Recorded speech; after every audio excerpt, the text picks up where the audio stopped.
दिया, नाथ तुम्हारे ही हाथ पाऊं। राम जी ने कहा गुरु जी आप ये दूसरे पर डालते क्यों हैं?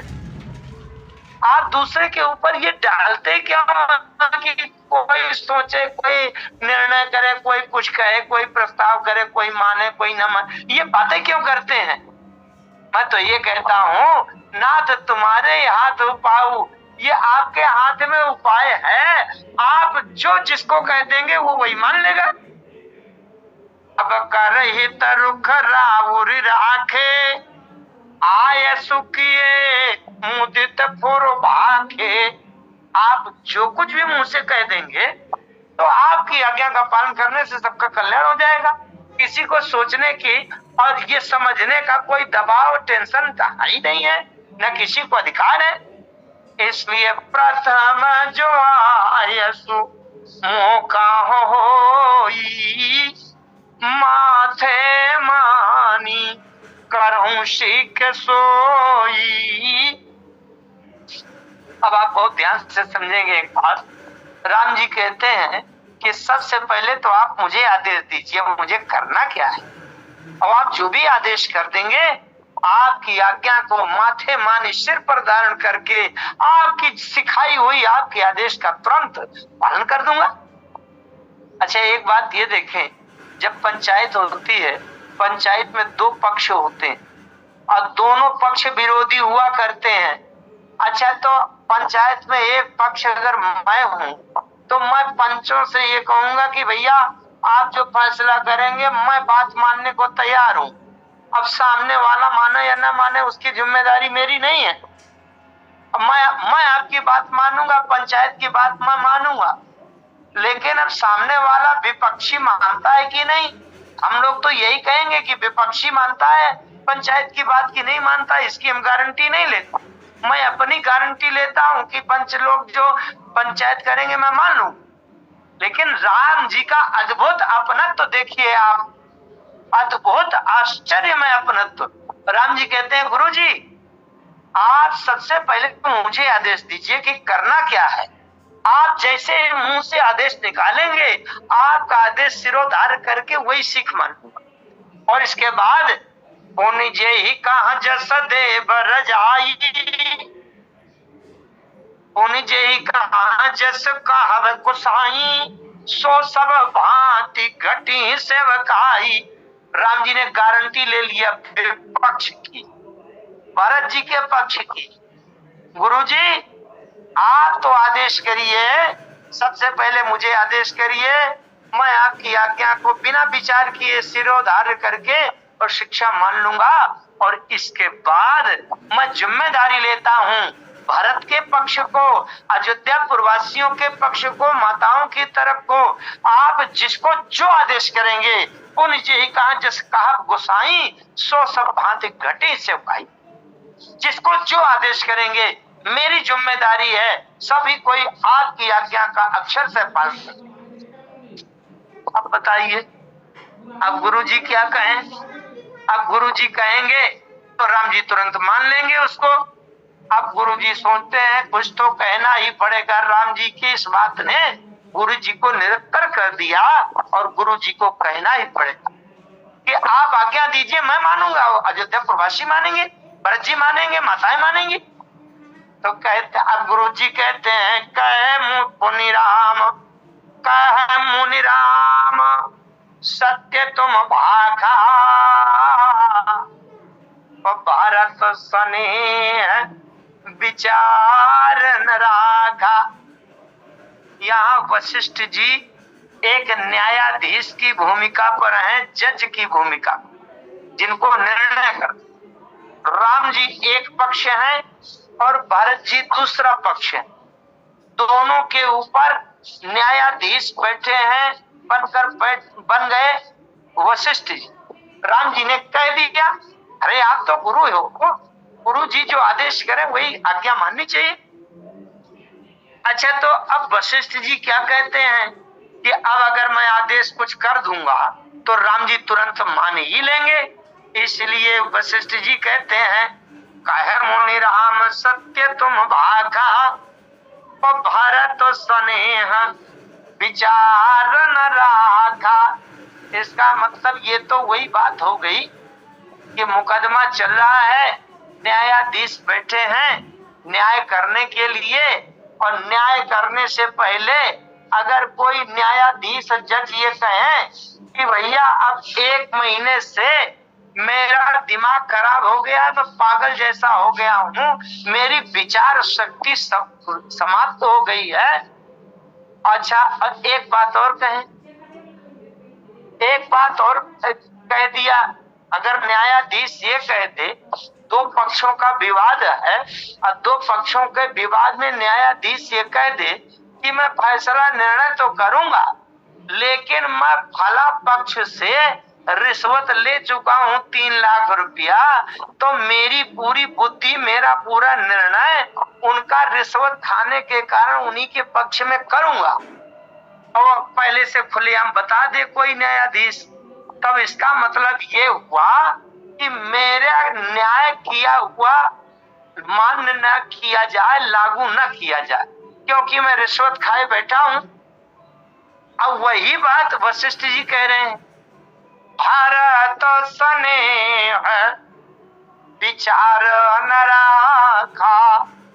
भरत जी के प्रेम ने, भरत जी के समर्पण ने, भरत जी की विनम्रता ने मेरी बुद्धि में विचार करने की क्षमता समाप्त कर दिया है। अब आगे देखिए, स्पष्ट बात कह रहे हैं, ते ही कहूं बहोरी बहोरी, अब भरत भगति बस भाई मति मोरी। मेरी जो बुद्धि है भारत जी के भक्ति, प्रेम, समर्पण, विनम्रता और सेवा के बस में हो गई। इसका मतलब मेरी बुद्धि भारत जी के पक्ष का रिश्वत खाए है। विनम्रता, सरलता, समर्पण, त्याग इसके बस में हो गई है। इसका मतलब निर्णय तो अलग बात है, मैं न्याय पूर्वक, नीति पूर्वक निर्णय नहीं कर पाऊंगा। मैं अगर कुछ कहूंगा तो भरत जी का पक्षपात लेकर कहूंगा। इसलिए मोरे जानो, वशिष्ठ जी बड़ा महत्वपूर्ण शब्द, महत्वपूर्ण। जबकि वशिष्ठ जी ने कह दिया कि भरत भगत बस भाई मति मोरी, मेरी बुद्धि भरत के बस में हो गई है। इसका मतलब मेरी बुद्धि नीति और न्याय नहीं कर पाएगी, नीति से न्याय का निर्णय नहीं कर पाएगी। मैं तो भरत जी के पक्ष के वश में हो गया हूँ। भरत जी के प्रेम ने, सेवा ने, समर्पण ने मुझे अपने वश में कर लिया है। इसलिए मेरी बुद्धि तो भरत जी के पक्ष में ही बोलेगी। इसका मतलब है कि ये मैं जो कहूंगा वो न्याय नहीं है, इसलिए राम जी तुम इसको मान न लेना। आप कहते हैं मोरे जान, मोरे जान कह करके वशिष्ठ जी मानो कहते हैं कि जो मेरी बुद्धि भारत के भक्ति के वश में हो गई है, उस बुद्धि की समझ से बता रहा हूँ, न्याय से नहीं बता रहा। नीति धर्म शास्त्र के नीति और न्याय ये वाला फैसला नहीं है। ये तो मोरे जान भारत रुचि राखी, जो कीजिए सो शुभ शिव साखी। ये तो मेरी समझ भारत के भक्ति के वशीभूत होने वाली मेरी बुद्धि के समझ से है कि भारत की रुचि को रखा जाए। जो भारत की इच्छा है, रुचि है, पसंद है, भारत के मन की प्रसन्नता है, वो किया जाए तो अच्छा ही होगा सबके लिए।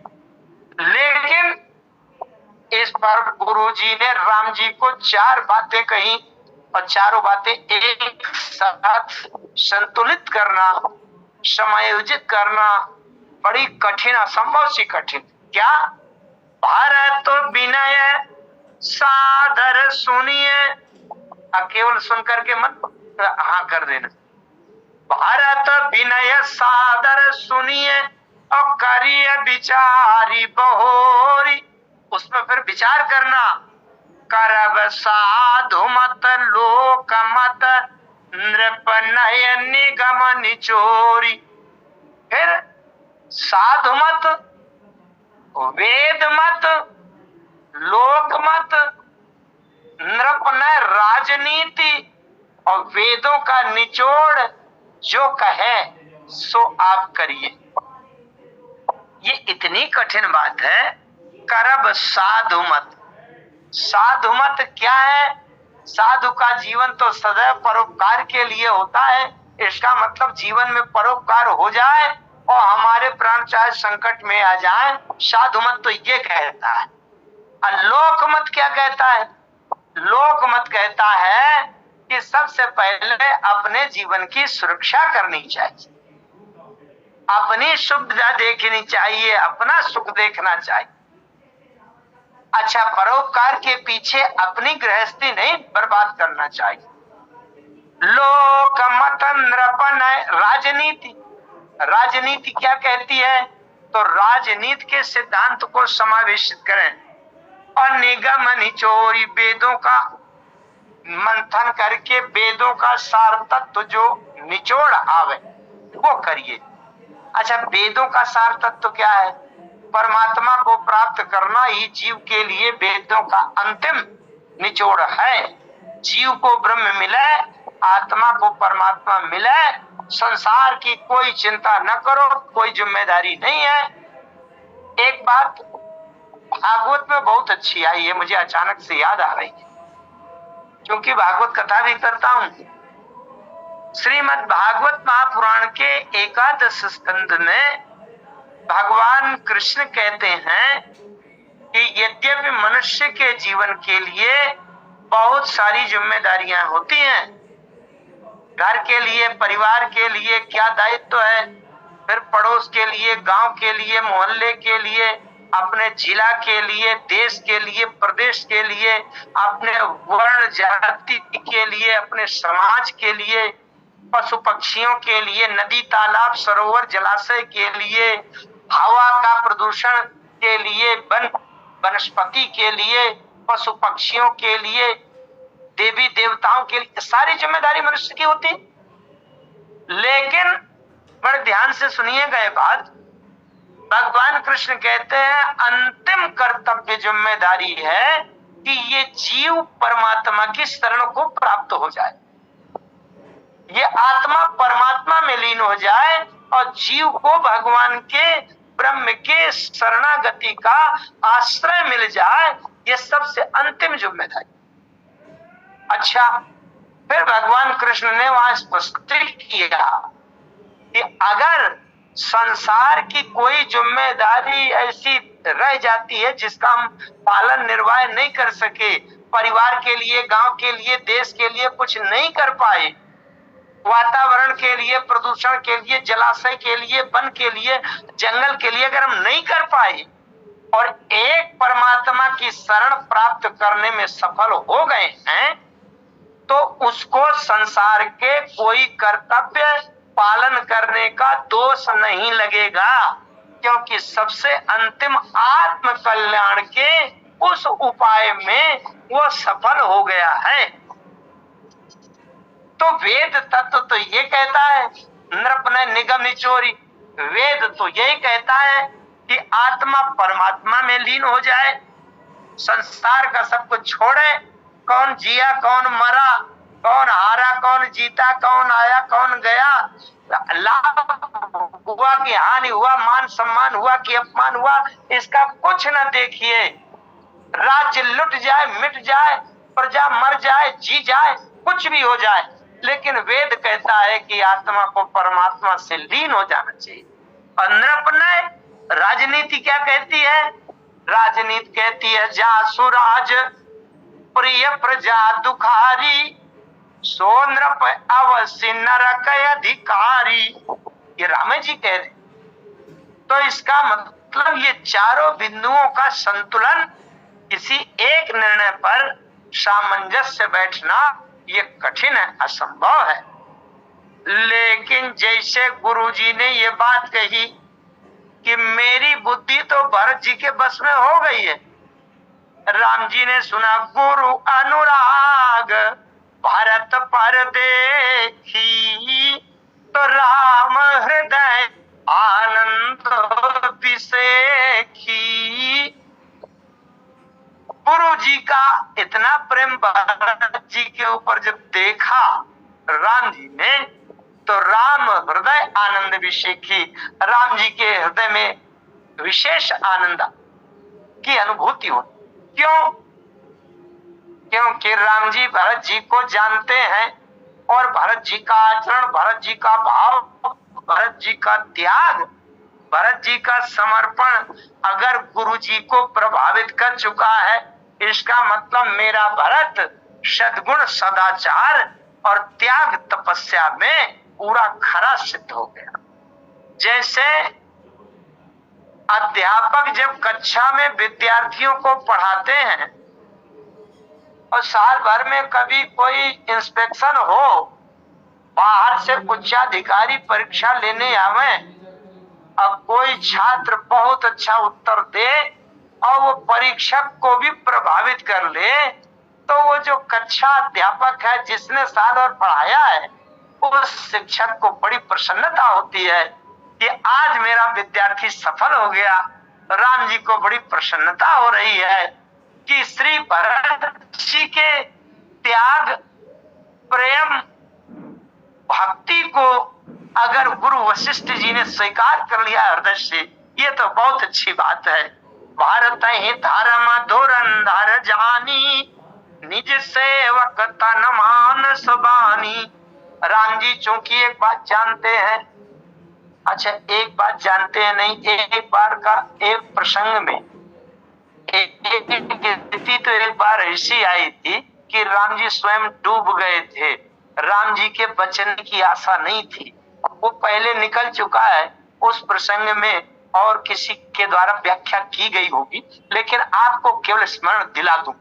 जिस समय राम जी चित्रकूट में बैठे थे और वहां से बड़ी जोर पशु पक्षियों के भागने आ जाई और किसी एक व्यक्ति ने आकर के कहा कि भगवान भरत जी आए हैं, और एक दौड़ता हुआ आया और उसने कहा एक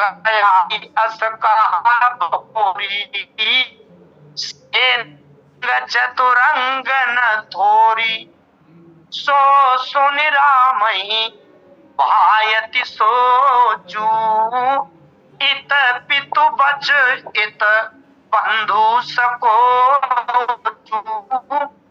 वहां राम जी का हृदय डगमगा गया, राम जी की धैर्यता समाप्त हो गई।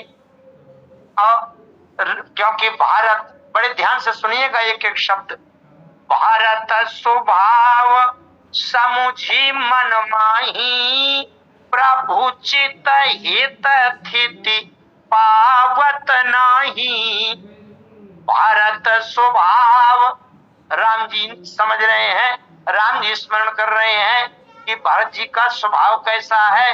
जब भरत जी मेरे सामने मुझ में ही पूर्ण समर्पण कर देंगे तो फिर मैं क्या उत्तर दे सकता हूँ।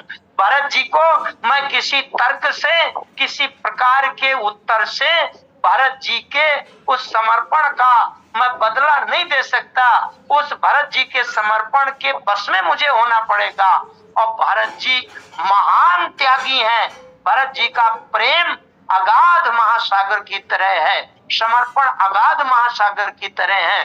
तो भारत स्वभाव समुझि मन माही, अप्रभु चित हित स्थिति पावत नाही।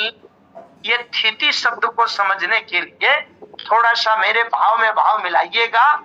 जैसे एक कोई बहुत गहरा तालाब भरा हो जल से, और आप तैरना नहीं जानते और तालाब के घाट से आप उतरते चले गए, आप चले गए और एकदम से वो जल आपके दाढ़ी तक, ओंठों तक आ गया और नीचे आपके पैर अब पृथ्वी को, थल को नहीं छू पा रहे और वहां डुबकी लगाने की नौबत आ गई और आप तैरना जानते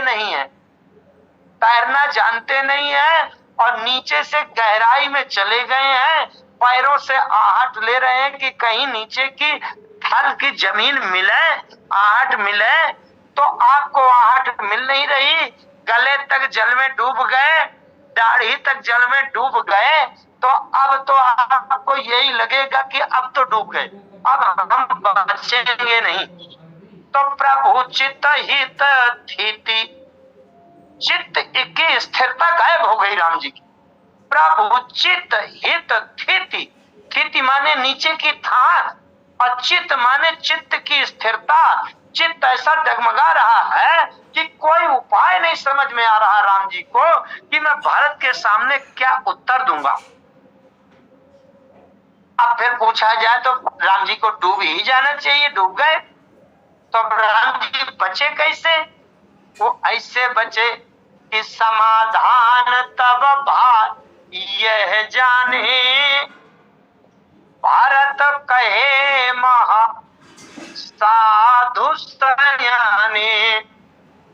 समाधान इसी बात से हुआ कि भारत को मैं उत्तर दे करके नहीं, कोई किसी प्रकार का तर्क दे करके नहीं, बल्कि केवल यही विश्वास है कि भारत कहे मैं नीति से कहूं, अनीति से कहूं, सही कहूं, गलत कहूं, किसी भी प्रकार से कहूं, तो मेरा कहना नहीं टालेगा, बस यही समाधान है। समाधान तब भाई जाने, भारत कहे मां, भारत मेरी आज्ञा का उल्लंघन नहीं करेगा, मैं जो कुछ भी कह दूंगा वो भारत करेगा, बस यही समाधान मिला। माने राम जी को अगर नीचे से थाह मिली तो भारत जी की आज्ञाकारिता की ही थाह मिली। इसलिए राम जी यहाँ देख रहे हैं, भारत ही धर्म धुरंधर जानी, निज सेवक तन मानस बानी, बोले गुरु आयसु अनुकूला। राम जी बोल रहे हैं, क्या बोल रहे हैं कि नाथ शपथ पितु चरण दुहाई, अब भयो न भुवन भरत सम भाई, जे गुरु पद अम्बुजय अनुरागी, ते लो कहु बेदहु बड़ भागी।